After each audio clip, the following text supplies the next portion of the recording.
Programa Paz e Bem de hoje veio em Magé visitar o Padre Alain. O Padre Alain nos recebeu aqui, esse frio glacial de Magé. Padre Alain, obrigado por nos receber aqui. Sejam bem-vindos, viu? Seja bem-vindo, Márcio, seja bem-vindo, Paz e Bem. Esse clima glacial de Magé, nós estamos no centro da Terra, no vulcão, esse calor também humano de Magé. Sejam bem-vindos todos. É isso aí.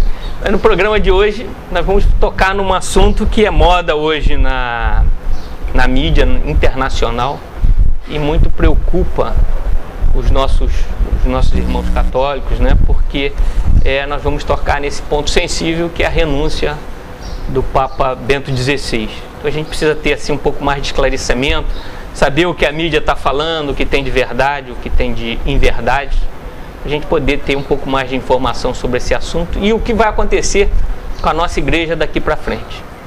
Padre Alain, essa renúncia pegou todo mundo de surpresa, ninguém esperava isso, a gente ficou meio assim sem chão, sem saber o que está acontecendo de fato. As informações que a gente tem da mídia, elas têm alguns exageros de um lado, de outro, sem né? dúvida. A tal da teoria da conspiração, né? Muita informação truncada. A gente precisava esclarecer um pouco, saber de fato o que aconteceu. Aí, antes da gente entrar propriamente nessa questão do Papa, eu queria que o senhor esclarecesse para a gente por que o Papa pode renunciar, como é que funciona também, ele renuncia, ele deixa de ser Papa e ele vai conviver com outro Papa, como é que é essa situação? Sim, é um assunto muito importante, Márcio. Nós estamos vivendo um momento solene da igreja, um momento muito solene, só que não é uma novidade, tá? Ele é o quarto Papa a renunciar. Antes dele houve Gregório XII, no ano de 1415, só que foi 600 anos atrás, muito tempo, portanto não é um assunto muito comum. E isso assusta de fato, né? Aliás, o novo tem a capacidade de nos assustar. Só que é uma coisa altissimamente prevista já pelo Código de Direito Canônico, tá? O Cânon 187 prevê que uma autoridade eclesiástica, não tendo condições físicas, né, para sustentar, para manter uma posição na igreja, ele pode apresentar esse pedido de renúncia a uma autoridade superior na igreja. Como o Papa ele é a maior autoridade, então uma vez emitida essa renúncia, o ato está consumado por si mesmo, porque ele é a autoridade máxima, né? E foi um ato que de fato pegou a igreja de surpresa, a igreja num todo, né? Os mais próximos dele já notavam, ele já falou também a um jornalista chamado Peter Sewald, ele já falou dessa possibilidade, mas tem um tempo já essa entrevista e ninguém pensou que ele fosse capaz disso. O seu irmão já falou que sabia, né? George Ratzinger, o seu irmão também religioso, afirmava já saber dessa renúncia. Porém, por ter sido um homem de um punho tão forte, nós não esperávamos essa renúncia. Só que o que a gente está fazendo aqui é para esclarecer a mídia católica por que dessa renúncia e o que está por trás. Porque a mídia, né, ignorante no assunto, vai abordar de um fato. Só que nós não podemos abordar esse fato senão à luz da fé, né? E uma coisa interessante que nos aconteceu, ele renuncia no ano da fé que ele mesmo instituiu, né? É uma coisa que vai exigir de nós muita fé. E essa possibilidade da convivência de dois... Ele deixa de ser Papa? Sim, deixa de ser Papa, tá? Agora, o cargo que ele vai ocupar, de fato, ainda não sabemos, o Vaticano ainda não se pronunciou, né? Há uma possibilidade, há teorias de que ele seria um cardeal, voltaria a ser cardeal Ratzinger, voltaria ou seria um bispo emérito. O fato é o seguinte, o Vaticano só se pronunciou e a única certeza que deu é de que ele vai se encerrar dentro de um convento, né? Porque agora o ofício dele é rezar pela igreja. De fato, o Papa Bento XVI é um Papa muito do essencial, é um Papa da essência, né? E de fato ele compreendeu, né, o que disse o grande monge, né, Jean Baptiste Chautard, que o primeiro apostolado na igreja é o apostolado da oração, né? Então ele deixa de ser Papa, ele sai da cátedra de Pedro, né? Mas continua sendo eclesiástico, continua à frente da igreja, com a sua teologia, que vai ser muito importante, e com a sua oração mais importante ainda. O motivo, né? Quer dizer, fica aquela discussão, qual o motivo, por que razão ele teria renunciado? Fisicamente a gente percebe que de fato ele estava doente. Naquela viagem ao México a gente tem imagens de que ele estava de bengala. Sim, né? ele teria levado um tombo no México. Aliás, há uma teoria de que essa renúncia veio a partir desse tombo. Tá? O seu secretário descarta totalmente a hipótese, né? Não veio a partir desse tombo, ele se machucou, né? Inclusive ele usou um chapéu mexicano, né, para um pouco disfarçar, mas não tem nada a ver, tá? O fato, se você reparar as fotos de Bento XVI, as imagens do seu início do pontificado para agora, houve um avanço muito rápido desse desgaste. Bento XVI, assim, se acabou muito rápido. Foi um homem de muita doação, muita entrega. E, de fato, ele compreende, assim, foi um gesto, há quem diga, covardia ou coragem, ou audácia, né? Com certeza, para a Igreja Católica foi uma renúncia profética. Eu classificaria a renúncia de Bento XVI como um profetismo, né? Antes de tudo, um gesto de humildade a partir de dentro. Ele pede uma nova igreja, novas relações. A gente vai mostrar daqui a pouco as páginas do Globo o que a mídia tem dito e o que ele disse, né? Como há uma facilidade muito grande em descarrilhar do trilho, distorcer a coisa, né? O que ele pede é que os cristãos se voltem à essência da igreja. Ele escreve, primeira encíclica, Deus é amor, Deus caritas est. Escreve depois sobre a esperança, salve na esperança, spes salve. Né? É um Papa que escreve sobre a verdade e é um Papa que termina, né, antes da sua trilogia agora muito fabulosa para a igreja, termina escrevendo sobre a fé. Então é um Papa que volta muito à essência da igreja. Só que, Márcio e todos que nos assistem, nós não podemos entender a renúncia de Bento XVI se não entendermos o lema petrino de Bento XVI. É muito interessante. Cooperatores veritatis. Cooperadores da verdade. Bento XVI não está preocupado com a mídia, nem está preocupado com o disse-me-disse, com o blá blá blá, com a verdadeira verba vana, palavras vãs que o mundo tem emitido. Bento XVI está preocupado com a verdade da igreja e da sua verdade.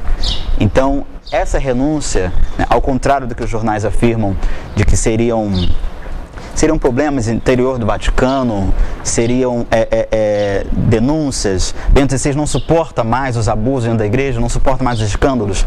É uma atitude muito covarde para entendermos Bento XVI. Afirmar isso é não entender o que foi o pontificado. O pontificado dele foi um dos menores, né, de fato 7 anos, muito pouco, mas um pontificado, um dos mais ferozes, se assim eu posso, palavra bem grotesca, mas um dos pontificados mais influenciantes, mais decisivos, marcantes, porque Bento XVI pegou um período de transição dentro da igreja. Não só na igreja, mas no século. O mundo está mudando muito rápido. E Bento XVI respondeu às expectativas de muita gente. Respondeu às expectativas não, a ânsia da humanidade. Deu respostas. E esse século precisava de um Papa mais teólogo do que carismático. Se a gente contrapor o carisma de João Paulo e Bento XVI a diferenças chocantes, e há uma facilidade muito grande agora em julgar o que todo mundo está falando, inclusive entre dos católicos, é revoltante ouvir isso, minha gente.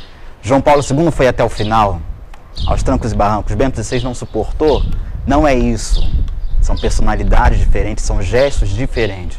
Em momentos diferentes. Em momentos diferentes da história, com certeza, como os outros papas, desde Ponciano, Celestino V, Gregório XII, cada um renuncia num momento da história, num período crítico que exigia alguma coisa. O século de João Paulo II exigia carisma, exigia calor humano, exigia um Papa que desse a mão, que botasse a mão no ombro, um Papa pós-conciliar, né? O Papa Bento XVI é um Papa para o século que vivemos, de transições, que necessita de respostas, que necessita de teologia. Esse mundo precisa de teologia, esse mundo precisa de filosofia, precisa de metafísica. Esse mundo precisa de que nós cristãos, como diz a carta de São Pedro, né, 1 Pedro capítulo 3, versículo 15, é preciso estar prontos para dar razões da nossa esperança. Esse século precisa que nós cristãos tenhamos sempre na ponta da língua, dos lábios, as razões. Quais são as nossas razões? O que nos move? E Bento XVI, desde que assumiu o pontificado, pede isso. Que a nossa vida seja epifania, que a nossa vida seja manifestação, que a nossa vida transborde evangelização e também estejamos prontos a responder a esse século. Então, cada época pede um santo, cada época pede uma personalidade. E Bento XVI era mais teólogo, mais tímido, sem dúvida também alemão. A personalidade da pessoa influencia? É claro que influencia. Deus não anula o ser humano, né? João Paulo II, sim, vem do leste europeu, traz um pouquinho para a igreja do leste europeu, assusta quando assume o pontificado, sim, um papa polonês, né? E Bento XVI também foi uma novidade muito grande, mas Bento XVI influenciou muito o nosso século. Segundo algumas revistas, inclusive a americana, é um dos homens mais influentes do nosso século. Um alto diplomata que se levanta, que responde, que tem o respeito da humanidade. Ele vai ao encontro, assim que ele assume, né, o papado, também foi ao encontro das outras religiões, né, quer dizer, tentando uma aproximação, né? Sem dúvida, Márcio. Eu trouxe aqui uma informação muito interessante exatamente sobre essa diplomacia de Bento XVI, ao contrário do que as pessoas afirmam que ele não fez isso, né? Olha só que ele reconheceu, a gente está falando da diplomacia, você vê, ele foi lá, visitou lá o monumento às vítimas do nazismo, né, ao Holocausto lá em Israel, lá na Alemanha, né? Ele pediu perdão em nome da igreja. Um papa muito realista. Então, quer dizer, ele é um cara, ele nunca se furtou, né, em reconhecer os erros, né, da igreja, mas foi um grande defensor dos dogmas e da moral. Sim, né? Sem dúvida, um homem da verdade, que não tem medo de anunciar, tá? E um homem que vai de encontro também às outras religiões, como você disse, aqui em 2009, na Basílica Romana de São Paulo, Extramuros, ele encerra a semana de preces para a unidade dos cristãos, afirmando o seguinte, né, pedindo gestos corajosos de reconciliação entre cristãos. A presença de vários líderes de outras religiões, né? Bento XVI afirma essa unidade, pede essa unidade, né? E fala que diante de um trágico barulho de violência e de armas, os cristãos têm que ser instrumento de paz e reconciliação. É um homem, segundo a mídia católica, um homem muito realista. Eu trouxe aqui esse jornal do dia 14 de fevereiro e os rumores é que o Papa teria renunciado devido aos escândalos internos no Vaticano. Diz aqui o Globo, uma matéria. O Papa só fez uma menção às divisões na igreja, mas isso foi o bastante para alimentar a convicção de muitos em Roma, inclusive religiosos, de que ele renunciou por causa de disputas internas e não apenas pela idade e fraqueza física, a versão oficial. Uma das fiéis relata o seguinte, diz aqui o nome dela, a italiana Miriam Tranquilli, de 42 anos, diz o seguinte: para mim tem algo por trás da renúncia, os escândalos no Vaticano. O Papa Bento XVI sabia de muita coisa e não queria isso para a igreja, mas estava lutando sozinho. Ele é inteligente demais para renunciar por razão de saúde. A questão é a seguinte, ele seria inteligente demais para renunciar só por saúde. Nós falamos que Bento XVI foi um dos papas grandes realistas, que não teve medo de jogar tudo do ventilador, né, para consertar. Para ele a reforma parte de dentro para fora, não de fora para dentro. E aqui, na outra página, vítimas dizem que o pontífice pouco fez por conta de abusos sexuais. Só que o mesmo jornal, o Globo, cai em contradições. Porque aqui, as informações que ele mesmo traz é a seguinte: depois que Bento XVI assumiu o pontificado, mais de 4.000 casos de abusos sexuais foram revelados pela igreja, foram constatados pela Promotoria de Justiça do Vaticano em todo o mundo na última década. 4.000 casos, muita coisa, né? 60% dos acusados... Revelados, e aí quanto tempo? Na última década? Sim. E tudo começou com João Paulo II, claro. Pois é, e o pontificado dele tem 7 anos, então isso mostra que ele veio puxando... Houve um avanço, sem dúvida. E Bento XVI, depois da abertura do ano sacerdotal, não teve medo de colocar tudo à luz da fé, sabe? É um Papa que encara tudo de frente, uma realidade muito grande, e não tem medo de esconder. Porque esconder para ele e não tratar isso deixa em descrédito ainda mais a igreja. Você está falando de distorção, eles distorcem mesmo porque, você vê, ele expôs as feridas. Sim. Com o objetivo de mudar, de acabar, de cicatrizar. Então eles invertem o processo. Quer dizer, na verdade, quem acabou abrindo, revelando todo esse processo foi a própria igreja e o Bento XVI. Né? E eles fazem uma inversão do processo. Sim. Né? A igreja católica, por meio do mandato de Bento XVI, teve que pagar mais de 1 bilhão, tá? De indenização de 2003 a 2009. Crise financeira. Entre 2004 e 2011, 8 dioceses declararam falência, tá, a partir dos escândalos. Um condenado à prisão, o arcebispo Edgardo Storni, foi condenado a 8 anos de prisão, né, em Santa Fé, Espanha.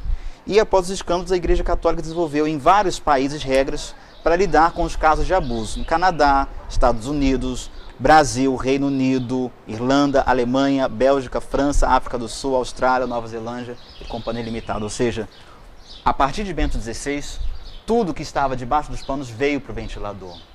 Bento XVI, com isso, deu muito crédito à igreja, porque o que ele revelou ao mundo é que essa igreja não tem medo, não esconde, e ela trata, ela pune e ela faz. Né? E ficou muito mais difícil, inclusive, ser padre, porque o cinto apertou para os candidatos. Né? Muita seriedade na coisa, aliás, sempre houve, mas agora mais do que nunca está sendo exigido assim, muito mais seriedade, com o avanço da psicologia, com o avanço das terapias, ok? Então é um Papa muito interessado e a verdade da coisa. Não se entende essa renúncia de Bento XVI senão na verdade. Na verdade. Padelan, o Papa Bento XVI sempre foi tido como muito conservador. E numa das suas homilias, agora depois da renúncia, ele falou que o Concílio Vaticano II ainda não está completo. A obra ainda não está completa, precisa avançar mais. E a gente sabe que o Concílio de Vaticano II foi o concílio que abriu a igreja, né, para a modernidade. Né? Depois de longos séculos, né, de uma igreja fechada, ela abriu para a modernidade. Então, quer dizer, um cara que é dito conservador está falando que essa obra de modernização, de abertura, ainda não está completa? Sim. Para isso eu trouxe essa matéria do jornal O Globo, dia 15 de fevereiro. O Papa prega verdadeira renovação da igreja. Bento XVI diz que ficará escondido do resto do mundo, mais perto dos religiosos. Sem dúvida, agora, nessa homilia, né, que foi aclamada, Bento XVI foi ovacionado por muitos minutos de pé e não era difícil ver religiosos e mais de 3 mil pessoas chorando. Bento XVI, o conservador da igreja, agora fala de renovação. Como entender isso? Bom, Bento XVI, com a cabeça teológica que ele tem, sem dúvida tem uma certeza: o Concílio Vaticano II não chegou ao seu expoente, não foi totalmente vivido. É isso que Bento XVI afirmou. Esse pedido de renovação foi mal interpretado pela mídia, para variar. Né? Há quem afirma depois desse pedido de renovação que a igreja tem que ser outra, que o Papa não suporta mais essa igreja velha, ou então que ele teria pensado num Concílio Vaticano III. Não. A proposta de Bento XVI é uma renovação que parte de dentro. E fazendo um comentário, né, essa homilia, fazendo um comentário ao Evangelho onde Jesus, né, se confronta contra os fariseus, Bento XVI faz uma leitura, né, dessa igreja nova, do coração do homem. Né, um Cristo que está mais interessado no coração do que a prática externa da lei. Essa foi a leitura de Bento XVI e esse foi o seu comentário. Só que isso foi o estopim para que pensassem de que esse confronto está diante do Vaticano. Bom, o confronto entre os conservadores e os progressistas. Isso, entre conservadores e progressistas. Essa renovação que pede o Papa Bento XVI é algo muito interessante. É um homem renovado, se a gente pode dizer assim. E esse conservadorismo dele, que é algo bom, né, não é outra coisa senão conservar o que é a tradição da igreja. Né? O que foi o Vaticano II? Em matéria do jornal o Globo, o Vaticano II teria sido um concílio que modernizou a igreja, que abriu a porta da igreja à modernidade. É preciso ter muito cuidado com essa afirmação. Né? Já o Papa Pio X lutava contra o modernismo na igreja. O modernismo sempre foi um risco muito grande para nós cristãos. E o interesse da igreja não é abrir as portas à modernidade e nem tornar a igreja moderna. É preciso ter cuidado com isso, católicos. A igreja não tem em nenhum momento o objetivo de caminhar conforme o pensamento do mundo. Nós não temos que acompanhar o mundo que tem que nos acompanhar. Não somos nós que nos adaptamos ao mundo como um camaleão que se adapta e torna a cor do ambiente que ele se encontra. Pelo contrário, é o mundo quem se adapta aos nossos princípios. É o mundo que tem que caminhar conforme a nossa carruagem, que tem que dançar conforme a nossa música. Né? Porque nós temos a verdade. Cristo é o caminho, a verdade e a vida. Né? E o que Bento XVI propõe é unicamente isso, é um retorno ao concílio. Inclusive ele pede e escreve agora no Porta Fidei essa necessidade dos católicos de retornarem às fontes, aos documentos conciliares. Inclusive são movimentos que estão sendo indulgenciados pela Igreja nesse ano da fé. Leitura das atas do concílio. Um retorno às fontes. O Concílio Vaticano II foi taxado como moderno. Mas se a gente tem uma cabeça com um pouquinho de teologia, a gente entende que o Vaticano não foi só um respirar de novos ares da Igreja, mas também foi um concílio tradicional e tradicionalista. Porque o que foi o Vaticano II? O Vaticano II não foi outra coisa senão um retorno aos padres da Igreja, à origem da Igreja. Né? A partir do Vaticano II, deu-se maior valor à leitura patrística, quem foram os padres, quem foram os santos, mais bebida, né, aos documentos de São Tomás de Aquino, do Doutor da Graça, Santo Agostinho. Então o Vaticano II ele foi um retornar para beber das fontes da Igreja. E isso não é outra coisa senão tradição. Então, na verdade, essa abertura é porque era tudo em latim, era tudo muito reservado aos padres, né? Essa abertura deu acesso a todas as pessoas, a esses escritos, a própria Bíblia, né? Quer dizer, foi uma abertura da própria, do cerne da Igreja para os seus fiéis. Sem dúvida. Já João Paulo, aliás, já o Papa João XXIII, quando ele abre o concílio, aliás, que foi um susto também para a Igreja, tudo que é novo nos assusta. Não nos assustemos com essa atitude. Né? Tudo que é novo assusta. João XXIII pedia a palavra italiana correta e assim, técnica para entender o concílio é o aggiornamento, em italiano, é a atualização. A Igreja, ela abriu as portas e deixou novos ares entrar e tirarem o mofo da Igreja. Essa era a ideia de João XXIII, o que assustou. Só que João XXIII inicia o concílio. Quem conclui é o depois dele, né? Paulo VI. Né? Um começa, um termina. O que significa isso, minha gente? O que significa a renúncia de Bento XVI? Significa que não é o homem que está à frente da Igreja. Essa Igreja é regida pelo Espírito e ele sopra onde quer. Que Deus é o Senhor da história e Cristo é o Senhor da Igreja. Né? Então ele suscita movimentos que respondem a uma determinada época e passam.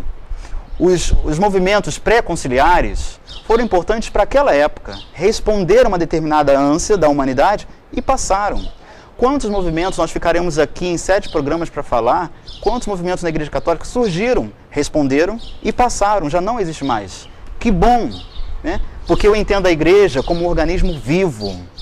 Essa é a diferença entre o tradicionalista, conservadorista, e o católico atual. Né? O católico que se atualiza, o católico não moderno, é uma palavra que a gente não pode usar, a gente tem que ter muito cuidado com a nomenclatura. Mas o católico que entende a Igreja como um organismo vivo, ela entende a Igreja como uma planta. Né? E para uma árvore, em 20 anos, por exemplo, para ela se conservar viva, é preciso que folhas velhas caem e folhas novas nasçam. Eu não entendo e não vejo uma árvore de 20 anos com a mesma coisa. Ela é um organismo vivo. Ela muda, ela sofre mutação.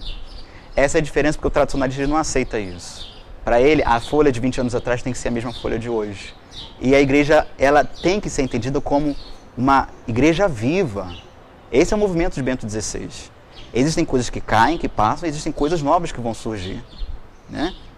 Esse pedido de renovação que pede Bento XVI é exatamente isso.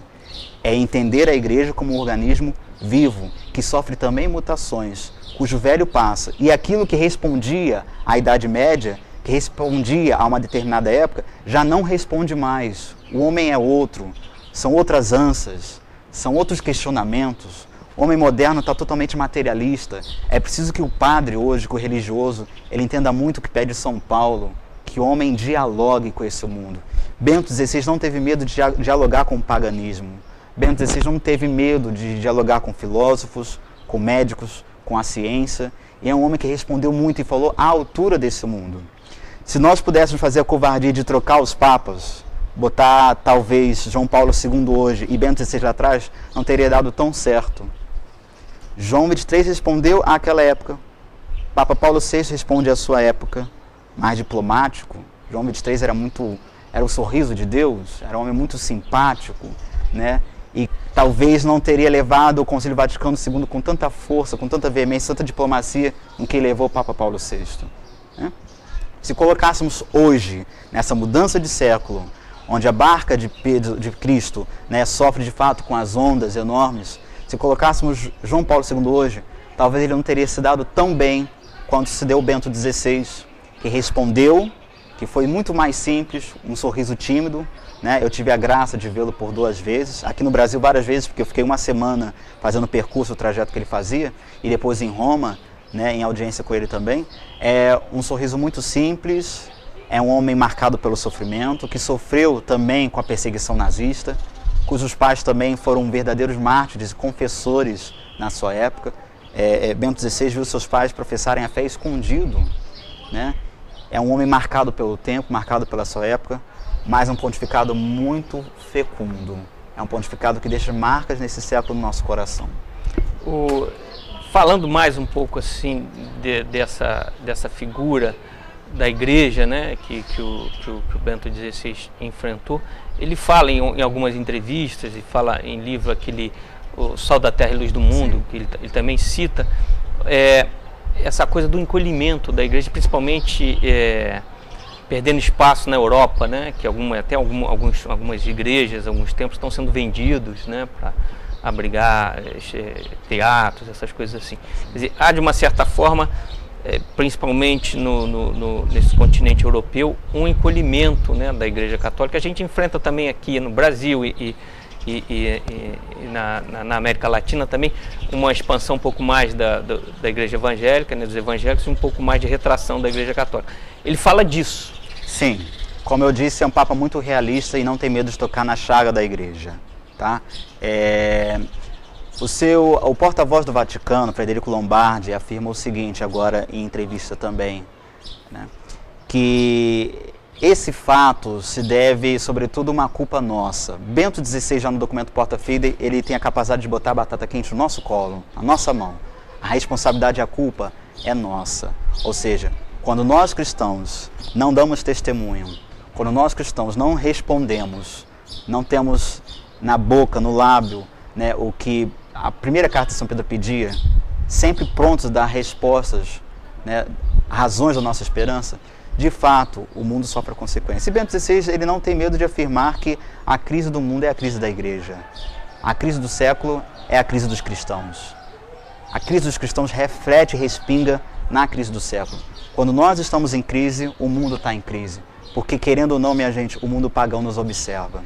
E a nossa vida, que outrora era espetáculo, nos coliseus, nos circos máximos, hoje continua sendo espetáculo para esse mundo que necessita a nossa fé, que necessita o nosso testemunho. E Bento XVI, agora no Porta Fidei, ele pede exatamente isso, que nesse ano da fé, voltemos às nossas convicções. Só quem está convencido pode convencer. Só quem está aceso pode acender. Só quem está de pé pode levantar. Então, é uma grande responsabilidade para nós, se praticarmos a fé, que isso com certeza vai refletir. Agora, o crescimento e o avanço das igrejas modernas, nas igrejas neopentecostais, não é outra coisa senão uma falta de testemunho também, né? Quando a nossa vida também não é atrativo, né? Frederico Lombardi, ele chama muita atenção porque ele diz: quando as nossas liturgias, né? Quando o nosso culto, quando a nossa beleza litúrgica, quando a nossa vida não responde ao que o mundo necessita, de fato, eles vão buscar outra coisa. Não que a nossa liturgia tem que ser adaptada. Bento XVI afirma muito claramente, né, um retorno à boa celebração, um retorno à Eucaristia, nada mais catequético, nada mais convincente do que uma Eucaristia bem celebrada. Nada mais importante do que uma liturgia minuciada, vivida, bebida lá nas fontes, lá na tradição da igreja. Isso, sem dúvida, faz com que o fiel ele tenha convicção, né? Bento XVI ele está pegando o fiel mais pela razão do que pelo coração em si. Agora, que sem dúvida nós estamos diminuindo, Bento XVI ele já foi um profeta que há 40 anos atrás ele já afirmou num livro intitulado, né, O Novo Povo de Deus, que nós voltaríamos a um cristianismo das cavernas. Já 40 anos se passaram e é exatamente o que a gente observa. Então, antes de tudo, foi um profeta, né? De fato, nós voltaríamos, mas isso já não é novidade. Já ali diz o livro do Apocalipse e Jesus já falou sobre isso. Então, não é novidade. Bento XVI não fala novidade alguma. Só nos relembra o que sempre foi dito. São páginas dos evangelhos, né? Agora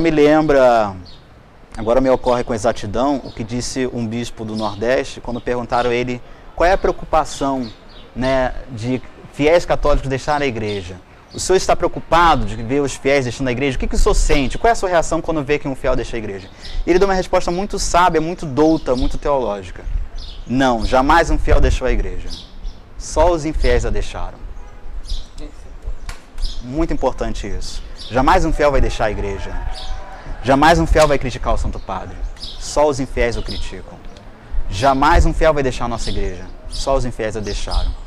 E eu trouxe aqui, para a gente já encerrando, um texto muito interessante. Eu desconheço o autor, mas eu peguei na internet, sobre a renúncia de Bento XVI. Interessante, não vou ler na íntegra, mas somente textos. Para tirar um pouco o nosso susto, tirar um pouco esse choque térmico que nos deu a renúncia de Bento XVI, essa notícia. Um padre, eu acho que esse texto é de um padre, mas o autor nos fez pensar uma coisa interessante. A renúncia de Bento XVI não foi outra coisa senão um reflexo da renúncia de toda a sua vida. O Papa renunciou a uma vida normal, renunciou a ter uma esposa, renunciou a ter filhos, renunciou ao salário, renunciou à mediocridade. Toda a vida de um padre não é outra coisa senão renúncia. Toda a vida de um padre não é outra coisa senão um acabamento por si mesmo. A nossa vida não é outra coisa senão uma consumação. Cristo não nos enganou. Desde o início sabíamos disso. Essa renúncia não é outra coisa senão um reflexo de uma vida inteira renunciada. Agora o nosso susto, por que desse nosso susto? Se aos 65 anos a gente se aposenta e nunca mais voltamos às nossas empresas. Aos 65 anos a gente se aposenta e nunca mais voltamos ao nosso local de trabalho. E isso não é novidade. Agora a gente está assustado porque um homem de 85 anos renunciou a uma coisa no qual ele deu a vida pela vida inteira. Por que nos assustamos? O que há de novidade nisso? Né? Então, de fato, isso aí faria a gente pensar um pouco. Né? Se não é covardia nossa seguirmos aos preceitos da mídia e criticarmos uma atitude tão corajosa. Se hoje é crime falar contra o homossexualismo, agora já é lei de dar entre 1 a 4 anos de prisão você maltratar um animal, mas eu posso maltratar a igreja, os fiéis, os cristãos, isso não dá nada para mim. Então isso faria a gente pensar muito, né, em que mundo a gente vive. É um mundo contraditório, é um mundo perverso, covarde, né, e que não vai entender esse ensinamento de Bento XVI. Bento XVI nos ensina com uma renúncia profética. Muita gente na igreja católica deveria tomar a sua atitude. Muita gente está sentada onde não deveria mais estar sentada. Muita gente tem um microfone que não deveria ter mais. Muita gente está ocupando cargos aos quais já deveriam ter renunciado há muito tempo. Bento XVI deixa para nós um anúncio e um exemplo a ser seguido, né? Que o homem passa, Cristo permanece. Ontem era Pedro, depois de Pedro veio Lino, Cleto, Clemente, depois veio João 23, Paulo VI, João Paulo II, Bento XVI e amanhã virá outro. Ontem era Pedro, hoje também é Pedro e sempre Pedro. E eu termino dizendo o seguinte: as chaves foram dadas para Pedro e não vão ser tiradas. Pedro tem as chaves e pronto. Ponto final. Não se entende um papado senão em Mateus 16. Cristo dá a Pedro as chaves e as portas do inferno não vão prevalecer. Então não tenham medo. Essa igreja é do Cristo e Cristo está na nossa barca. Essa barca não pode afundar, tá? Frederico Lombardi confirma a presença de Bento XVI na nossa Jornada Mundial da Juventude, portanto, jovens, não se preocupem, Bento XVI está conosco, ainda que ele não venha por motivo de saúde, ainda que aconteça um imprevisto, ele venha a se agravar, Pedro estará conosco. Essa igreja é do Cristo e não é do homem. É isso aí. Falar o quê? Agradecer, Adelano, pelo seu convite para estarmos aqui. Sejam bem-vindos, voltem sempre, paz e bem em Teresópolis, saudade enorme de vocês. E eu queria terminar fazendo uma oração à Virgem Maria, agradecendo a Deus pela intercessão de Maria, o pontificado de Bento XVI, um homem apaixonado por Nossa Senhora, assim como João Paulo II. E queria terminar essa Ave Maria com a língua materna de Bento XVI, se assim vocês me permitem, tá? A língua materna de Bento XVI em alemão, agradecendo a Virgem Maria esse pontificado formidável, maravilhoso que foi de Bento XVI, e que ela o acolhe agora que ele fica recluso dentro de um mosteiro, que ela interceda pelo nosso novo Papa, que ela interceda por esse conclave e que ela interceda por esse momento de crise na igreja. Gegrüßet seist du, Maria, voll der Gnade, der Herr ist mit dir. Du bist gebenedeit unter den Frauen und gebenedeit ist die Frucht deines Leibes, Jesus. Heilige Maria, Mutter Gottes, bitte für uns Sünder, jetzt und in der Stunde unseres Todes. Amém. O Senhor esteja convosco. Ele está no meio de nós. Abençoe-vos, Deus Todo-Poderoso, Pai, Filho e Espírito Santo.